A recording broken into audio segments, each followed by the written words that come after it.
You are not the customer. You are the product. Your attention is what is being sold. Instagram, TikTok, Facebook, YouTube. You do not pay to use them. And yet these companies are worth hundreds of billions. Instagram alone generated over 32 billion in ad revenue in a single year, more than YouTube in the same period. TikTok pulls in billions from advertising, virtual gifts, and e-commerce. So how does something free become one of the most valuable products on earth? The entire economy of the internet has been built around capturing your attention, measuring it, and auctioning it off to the highest bidder. By the end of this, we will get to the one number that tells you exactly what you are worth to them. First, how we got here. This is how free apps make billions. It was not always this way. In the early days of the web, advertising was crude. Banner ads, pop-ups. The model was simple. Get eyeballs, show them an ad, charge the advertiser. The price was usually set by how many thousands of people saw the ad. CPM, cost per miller. But the ads were not targeted. Everyone saw the same thing, so the value of an impression was low. Then came data. The more a platform knew about you, the more it could show you an ad you might actually care about, and the more likely you were to click or buy, the more the advertiser would pay. So the business model evolved. Capture attention, collect data, use the data to target ads, charge more for targeted ads, use the revenue to build better products that capture more attention. The flywheel turned. Today, the auction for your attention happens in milliseconds. When you open an app, the platform runs an auction among advertisers. The one willing to pay the most to show you an ad wins. Your attention has a price. It changes from person to person and from moment to moment, but it always has a price. Advertisers bid in real time. A brand trying to reach young women might pay more for an impression on a fashion video. A car company might pay more for someone who has been searching for SUVs. The platform runs the auction. It keeps a cut. The rest goes to the creator, if there is one. So every time you open an app, you are walking into a marketplace. You just never see the price tag. The concept is called the attention economy. Human attention is finite. There are only so many hours in a day, so many minutes people are willing to spend looking at a screen. And in a world of infinite content, attention is the scarce resource. The companies that capture the most attention win. They win because advertisers will pay to put their messages in front of that attention. The more time you spend on an app, the more ads you see. The more ads you see, the more revenue the app makes. So the business model of a free app is not to give you something for nothing. It is to keep you engaged for as long as possible, so that your eyeballs can be sold. Every design choice, every algorithm tweak, every notification is optimized for one thing: more time in the app. The algorithm does not exist to show you what you need. It exists to show you what you will keep watching or scrolling on. That might be content you enjoy. It might also be content that makes you angry, or anxious, or jealous. Emotion drives engagement, so the platforms have an incentive to surface emotion. That is not a conspiracy. It is the logical outcome of a business model built on attention. The more engagement, the more ad impressions. The more ad impressions, the more revenue. So engagement is the North Star. And the product is built accordingly.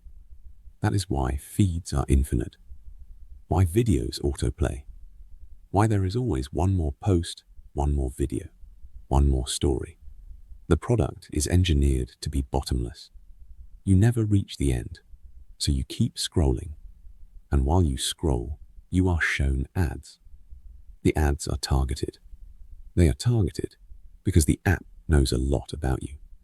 What you like, what you click, what you watch until the end, and what you skip, where you are, how old you are, what you have bought.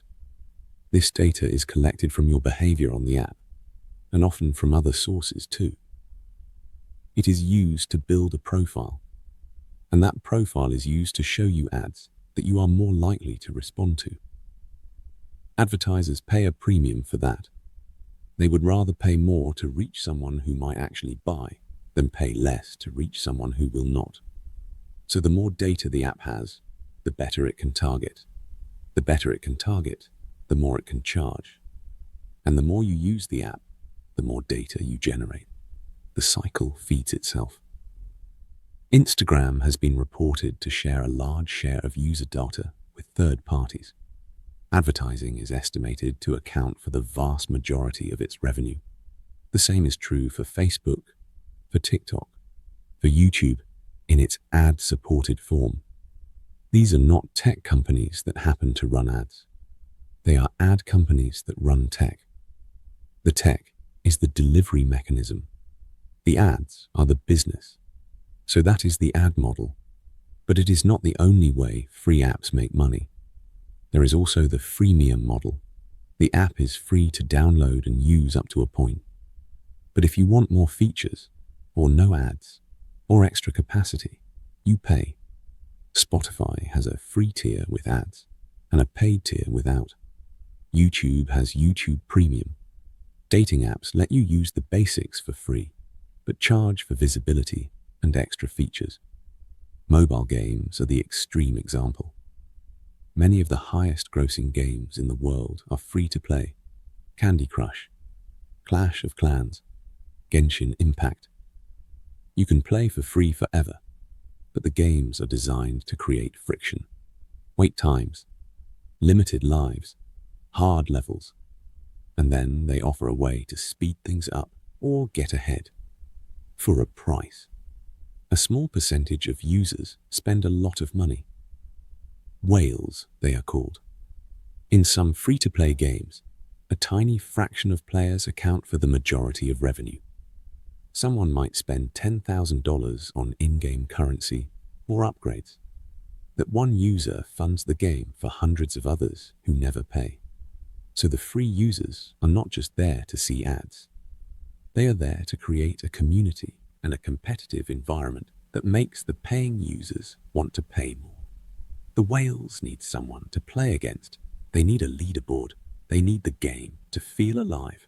So the free users are essential. But they are not the primary source of revenue. The primary source is the small group that cannot stop spending. Those whales fund the game for everyone else. TikTok has layered e-commerce on top of advertising. Influencers and brands can sell directly through the app. TikTok takes a cut. The platform has reported huge growth in that segment, so the revenue streams stack. Ads, in-app purchases, subscriptions, commerce, virtual gifts, where users pay to send digital items to creators during live streams. Every interaction is a potential monetization point, and the user never has to pay a cent unless they choose to. The creator economy fits into this. Platforms like YouTube, TikTok, and Instagram share ad revenue with creators. So when you watch a video, the creator might get a fraction of a cent, and the platform gets the rest. The more you watch, the more both earn. That alignment has built an entire class of influencers and creators who depend on the platform. But the platform always takes its cut, and the platform has an incentive to keep you watching more creators, more videos, more ads. So the system is designed to maximize total engagement. Creators compete for attention. The best ones rise. The platform hosts the competition and skims the revenue. Everyone is incentivized to keep you scrolling. That is the genius of the model. The barrier to entry is zero. So billions of people sign up, and a fraction of them, in aggregate, generate billions in revenue. There is a saying, if the product is free, you are the product. It is a simplification, but it captures the truth. When you use a free app, you are trading your attention and your data for access. The app gives you entertainment, connection, or utility.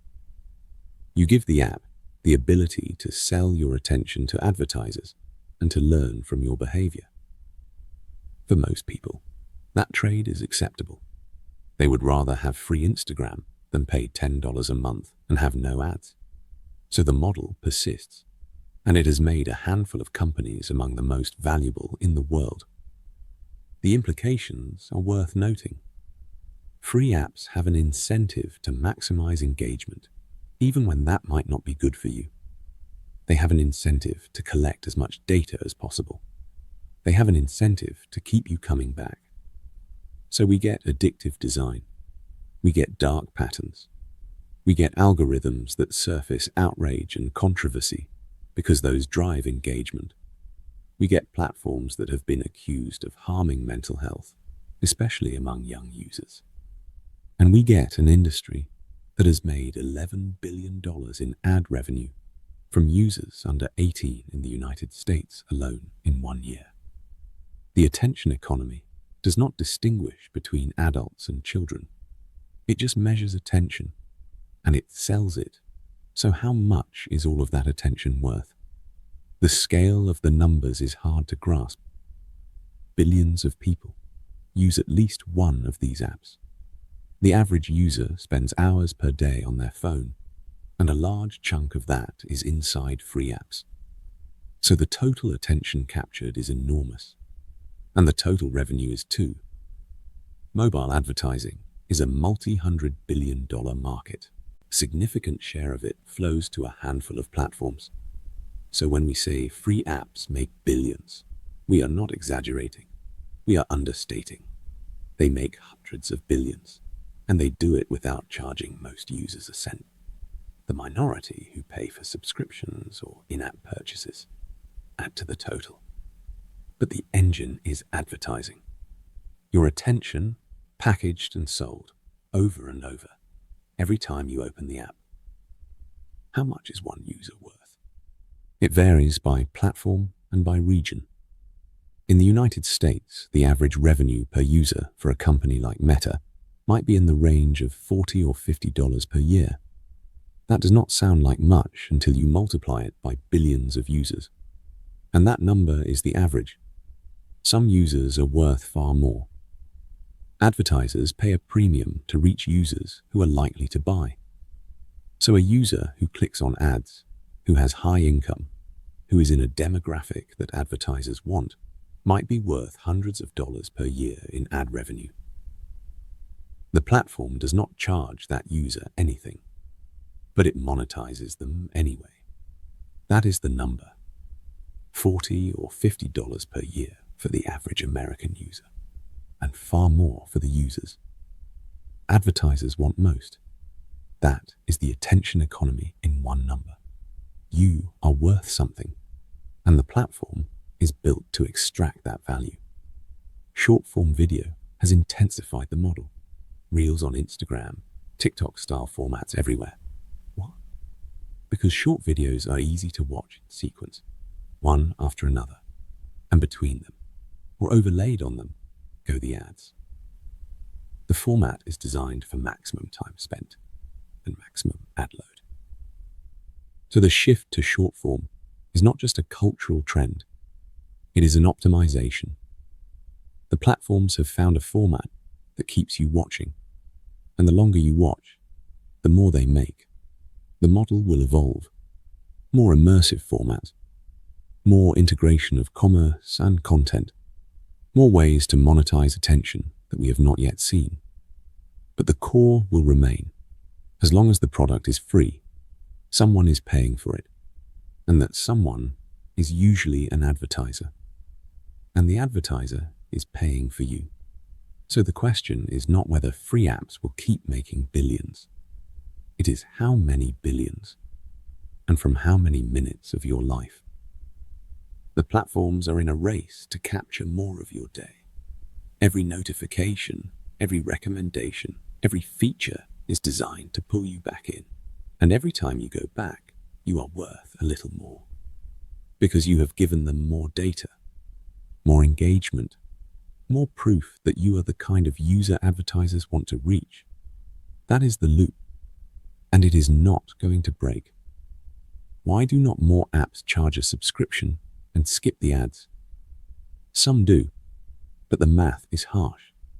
If you charge $10 a month, you need millions of paying subscribers to approach the revenue of an ad-supported app with hundreds of millions of free users. And most people will not pay. They will choose the free, ad-supported version every time. So the market has converged on free with ads as the default.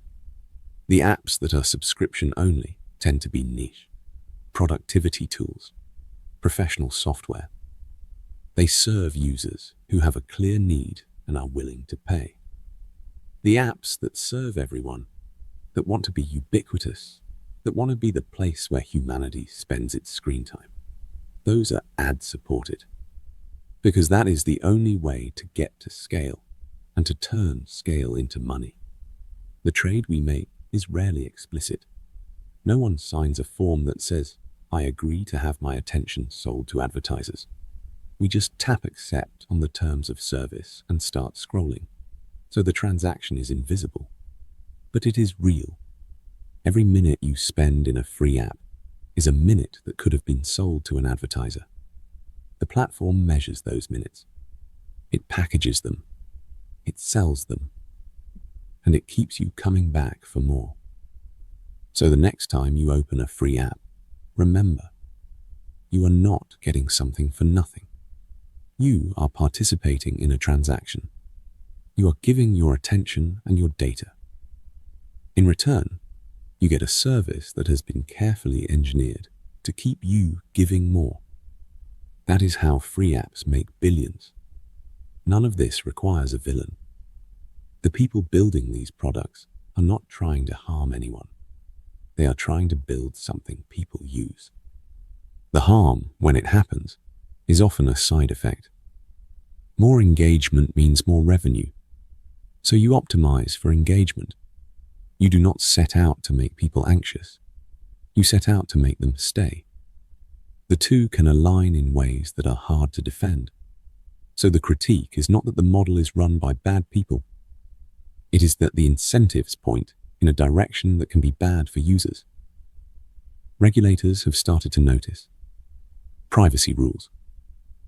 Age restrictions on ad targeting. The industry pushes back. It argues that advertising funds the free internet, that without it, you would have to pay for everything. There is some truth there. But the trade-off is rarely put clearly. You could have a world where you pay a few dollars a month for an ad-free experience. Or you could have the world we have, free at the point of use, paid for by your attention. Most people have chosen the second, so the model is stable. It will keep generating billions. The only open question is how much of your time you are willing to trade. The next time you open a free app, remember who is paying and what they are paying for. The most valuable real estate in the world is not in a city. It is on the screen in your hand.